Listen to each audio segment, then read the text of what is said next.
कर आया अपने ऊपर हमला। व्हाइट हाउस में रची गई साजिश। लेविट ने पहले ही कर दिया फायरिंग का खुलासा। ईरान का सवाल, गोलियां चलेंगी, ट्रंप को थी खबर। अमेरिका के राष्ट्रपति डोनाल्ड ट्रंप पर हमला हुआ है। वॉशिंगटन के हिल्टन होटल में गोलियां चली, वो भी एक या दो नहीं बल्कि 8-10 गोलियां चली हैं। और हैरानी की बात यह है कि कोई भी गोली ट्रंप के आसपास से भी नहीं निकली। मंच पर ट्रंप बैठे थे, उनके साथ उनकी पत्नी मेलानिया भी मौजूद थी। इसके अलावा उपराष्ट्रपति जेडी वेंस भी वहीं पर थे और दूसरे कैबिनेट मंत्री भी मंच पर थे, लेकिन कोई भी गोली उनके आसपास से नहीं निकली। सिर्फ एक सीक्रेट सर्विस का जवान था जो बुलेट प्रूफ जैकेट पहना हुआ था, उसे गोली लगी। लेकिन क्योंकि बुलेट प्रूफ जैकेट पहने हुआ था इसलिए उसे कोई नुकसान नहीं हुआ और इसके अलावा हमलावर को जीवित पकड़ लिया गया है। अब इस पूरी घटना के बाद अमेरिका में सबसे पहले यह सवाल उठ रहे थे कि क्या हमले के पीछे ईरान का हाथ है, यानी शक ईरान पर ही किया जा रहा था। लेकिन इन सब के बीच में अब बेहद चौंकाने वाला खुलासा हुआ है और वो ये कि व्हाइट हाउस की तरफ से ही इस हमले से पहले एक बयान सामने आया था। व्हाइट हाउस की प्रवक्ता है, उनका एक वीडियो इस वक्त तेजी से वायरल हो रहा है जिसमें वो दावा कर रही हैं कि ट्रंप के कार्यक्रम में गोली चलेगी। अब सवाल ये उठ रहे हैं कि क्या ट्रंप को सब कुछ पहले से ही पता था और शायद यही कारण है कि गोली का निशाना वो थे ही नहीं और ना ही उनकी कैबिनेट का कोई भी सदस्य ही गोली का निशाना बनने वाला था। सिर्फ और सिर्फ ये एक रची गई साजिश थी। ऐसे में ये सवाल भी उठ रहे हैं कि क्या ये सब कुछ कोई राजनीतिक स्टंट था जिससे ईरान युद्ध के चलते घर में बुरी तरह से घिरे और ट्रंप जनता का ध्यान दूसरी तरफ मोड़ सके। और जो कमजोर नेता की छवि ईरान जंग के चलते ट्रंप की बन गई है, यानी जो लगातार दावे किए जा रहे हैं कि ट्रंप अब मजबूर हैं, ट्रंप को घुटने टेकने पड़ रहे हैं ईरान के सामने, इस तरह की जो बातें चल रही हैं उसे वो फिर से सुधार सके। क्योंकि अमेरिका में ही लोग ये सवाल कर रहे हैं कि ईरान जंग का विजेता आखिर कौन है। अमेरिका ये जंग जीता नहीं है, ईरान इसे हारा नहीं है। ऐसे में सवाल तो बनता है कि विजेता कौन है। और इसी के चलते कई ट्रंप की पार्टी ने ही तो ये साजिश नहीं रची है जिसमें किसी को कोई चोट नहीं आए और ट्रंप की छवि को मजबूत नेता की भी कर दी जाए। लेकिन एक वीडियो ने सब कुछ गड़बड़ कर दिया, यानी पूरी की पूरी साजिश पर, पूरी की पूरी प्लानिंग पर पानी फेर दिया और अब ट्रंप खुद घिरते जा रहे हैं। कैसे घिरे, इसी पर आज हम अपनी स्पेशल रिपोर्ट में करने जा रहे हैं बात। नमस्कार, मैं हूं अंशुल।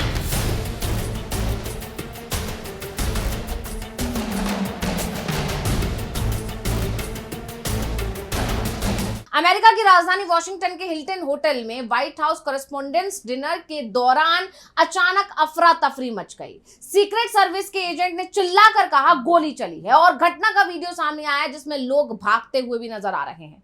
बाद में खबर आई कि एक गोली नहीं बल्कि करीब 8 से 10 गोलियां चली और गोली चलाने वाले को सीक्रेट सर्विस ने दबोच लिया।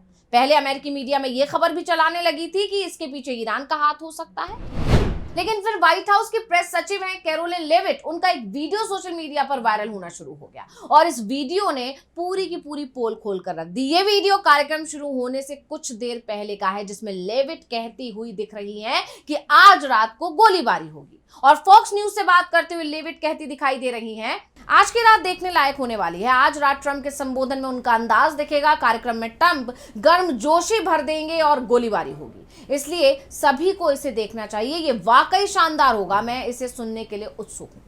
तो वीडियो में लेविट साफ साफ शॉट्स फायर करते हुए सुनी जा रही हैं। पहले माना गया कि लेविट का ये बयान विरोधियों पर सियासी तंज है, लेकिन कुछ ही देर बाद जब असली फायरिंग की घटना हुई और ये खबर सामने आई तो लोग चौंक गए, क्योंकि लेविट का बयान और हकीकत बिल्कुल एक जैसी दिखाई दे रही थी, कहीं कोई अंतर नहीं था। और इसके बाद से सवाल उठ रहे हैं कि क्या ट्रंप पर जो हमला हुआ वो पूरी तरह से प्लान था। दावे ये भी किए जा रहे हैं कि व्हाइट हाउस को इस हमले की पल पल की खबर थी और लेविट ने इसे पहले ही लीक कर दिया, लेकिन लेविट के बयान पर किसी का ध्यान ही नहीं गया था, इसलिए प्लान बदला नहीं गया। कैरोलिन लेविट का ये वीडियो अब सोशल मीडिया पर काफी वायरल हो रहा है। लोग सवाल उठा रहे हैं कि आखिर व्हाइट हाउस की प्रेस सचिव को हमले से पहले गोलीबारी के बारे में कैसे पता था। वहीं ईरान की तस्नीम न्यूज ने तो इसे लेकर सीधे सीधे सवाल ही कर दिया। उसकी तरफ से कहा गया है, अमेरिका में सोशल मीडिया यूजर्स ये सवाल उठा रहे हैं कि क्या ये घटना ट्रंप की कोई सोची समझी चाल है जिसका मकसद आगामी मध्यावधि चुनावों को प्रभावित करना है, या फिर ये किसी देश के खिलाफ कार्रवाई की प्रस्तावना है। सवाल साफ है कि आखिर किसी को कैसे ये पहले ही पता चल जाता है कि कार्यक्रम में गोलीबारी होने वाली है। अब सबसे बड़ी बात यह है कि जिस हॉल में हमलावर ने गोलियां चलाई हैं उसकी जबरदस्त सुरक्षा व्यवस्था की गई थी। कोई भी व्यक्ति वहां हथियार लेकर अंदर नहीं जा सकता था। कदम कदम पर सख्त जांच की जा रही थी, लेकिन किसी ने भी उस हमलावर को नहीं रोका जो हथियार लेकर हॉल में प्रवेश कर रहा था। तो जिस वक्त हिल्टन होटल में फायरिंग हुई, उस वक्त हॉल में करीब 2600 से ज्यादा लोग मौजूद थे। अब आप जरा सोचिए, एक हॉल में 2600 लोग बैठे हुए हैं, एक हमलावर हथियारों के साथ हॉल के अंदर आता है और फायरिंग शुरू कर देता है।